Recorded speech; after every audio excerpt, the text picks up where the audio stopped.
Hello दोस्तों, good morning. आप सभी लोगों का हमारे official YouTube channel exam house में स्वागत है।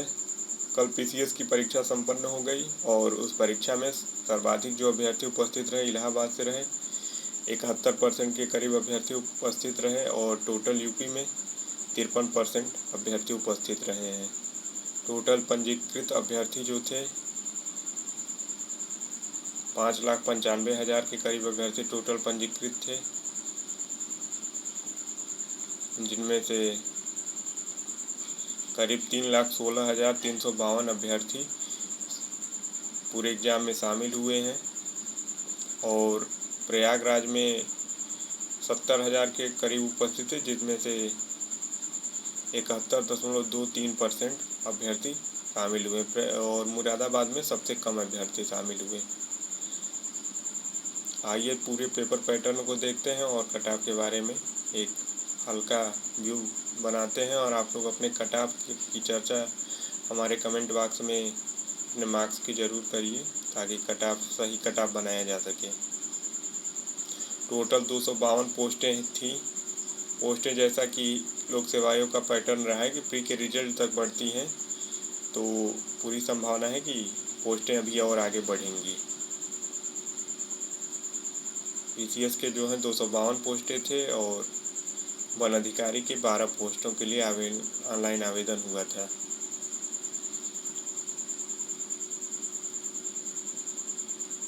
सुबह की जो पाली थी सामान्य अध्ययन का फर्स्ट पेपर था और वही महत्वपूर्ण था। काफ़ी संतुलित पेपर रहा।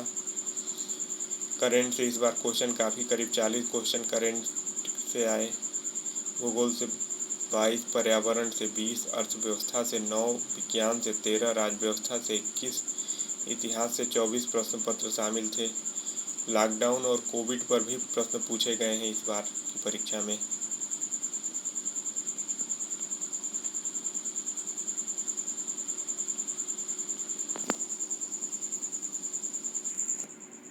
इस बार के तथ्यपरक प्रश्नों में उलझे अभ्यर्थी। प्रश्न चूँकि तथ्यपरक थे और अच्छे प्रश्न थे, इसलिए काफ़ी अभ्यर्थियों को समस्या हुई है। आइए देखते हैं पूरी इन्फॉर्मेशन।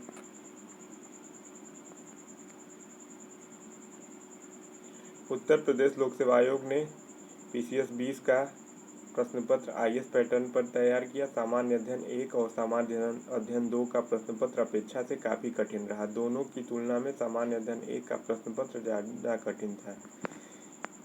अधिकांश तथ्यपरक प्रश्न पूछे गए हैं। कोरोना संक्रमण से भी जो रिलेटेड क्वेश्चन थे वो भी काफ़ी अंदर तक पूछे गए थे और यूपी के क्वेश्चन भी इस बार अच्छी मात्रा में पूछे गए हैं।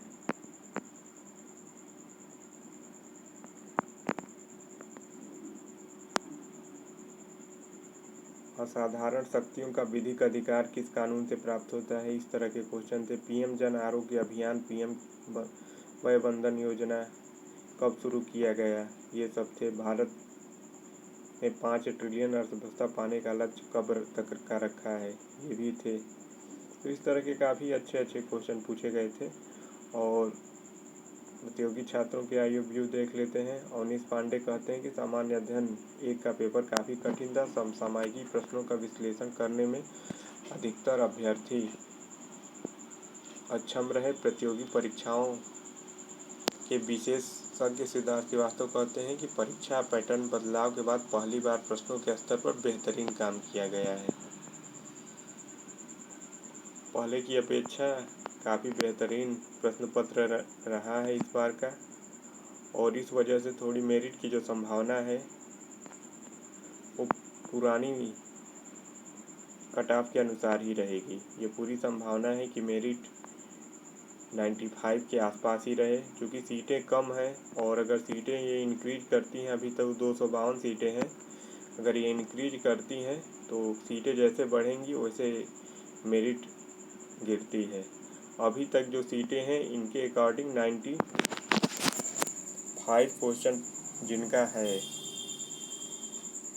वो पूरी तरह से सेफ है। 90 तक संभावना है लेकिन 95 पूरी तरह से सेफ है।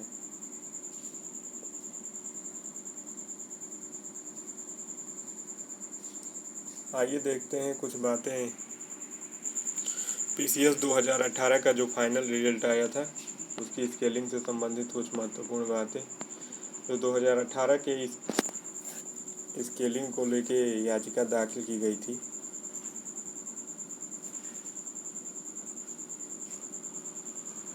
उसको खारिज कर दिया गया है। कोर्ट ने तथ्य छिपाकर याचिका दाखिल करने के लिए याचियों आलोक कुमार सिंह, शशांक शेखर सिंह, उपेंद्र कुमार सिंह, अनुज द्विवेदी व निर्मल कुमार जायसवाल के ऊपर 10-10 हजार का जुर्माना लगाया है। सुनवाई के दौरान कोर्ट ने कहा कि उन्होंने झूठ बोला है कि इस मामले में यह उनकी पहली याचिका है, जबकि इस मुद्दे को लेकर वे पहले भी याचिका दाखिल कर चुके हैं। यह आदेश न्यायमूर्ति विवेक अग्रवाल ने आलोक कुमार सिंह व अनेक याचिका पर दिया है। याचिका में PCS 2018 मुख्य परीक्षा में स्केलिंग पद्धति को सुप्रीम कोर्ट के संजय सिंह के सिद्धांतों के विपरीत बताया गया था। मांग की गई थी कि आयोग से PCS 2018 मुख्य परीक्षा के सफल अभ्यर्थियों के नाम, प्राप्तांक, उनकी कैटेगरी आदि का संपूर्ण ब्यौरा मांगा जाए। साथ ही याची व अन्य सफल अभ्यर्थियों को बिना स्केलिंग और स्केलिंग के बाद के अंक पत्र भी तलब किए जाएं। इसके अलावा आयोग को यह निर्देश दिया गया था कि सूचना के अधिकार अधिनियम के तहत दाखिल प्रार्थना पत्रों पर याचियों को सूचना मुहैया कराया जाए।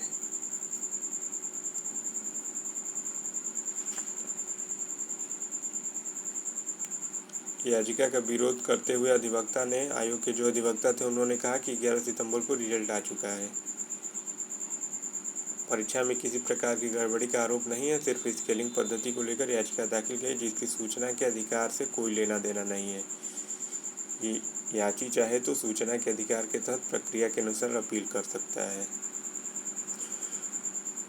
2018 PCS के रिजल्ट में जो एक संभावना बची थी वो भी खत्म हो चुकी है। अब कोई संभावना नहीं बची है। अब आयोग के नए पैटर्न के अनुसार ही प्रिपरेशन करें। यूपी में इलाहाबाद जो कि गढ़ है सिविल सर्विस का, लेकिन 2018 का जो रिजल्ट है उसने इलाहाबाद को काफ़ी निराश किया। लेकिन फिर भी प्री एग्ज़ाम में चूँकि सबसे ज़्यादा करीब 71% अभ्यर्थी इलाहाबाद से शामिल हुए हैं और प्री एग्ज़ाम में इलाहाबाद के ही अभ्यर्थी सबसे ज़्यादा रहेंगे भी। ये भी पूरी संभावना है कि यहीं के अभ्यर्थी क्वालिफाई करेंगे। तो इस वजह से मेरिट की जो कट ऑफ है 95 से कम होने की संभावना कम ही है।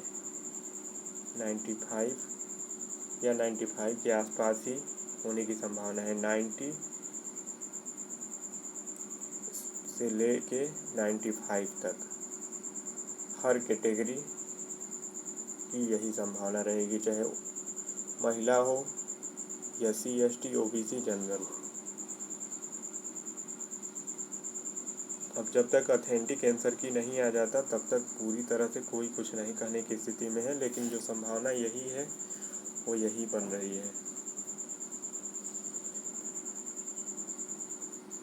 आज हम आंसर की आप लोगों को देने का प्रयास करेंगे। आप सभी लोग जो लोग अभी हमारे चैनल को सब्सक्राइब नहीं किए सब्सक्राइब कर लें। जय हिंद, जय भारत।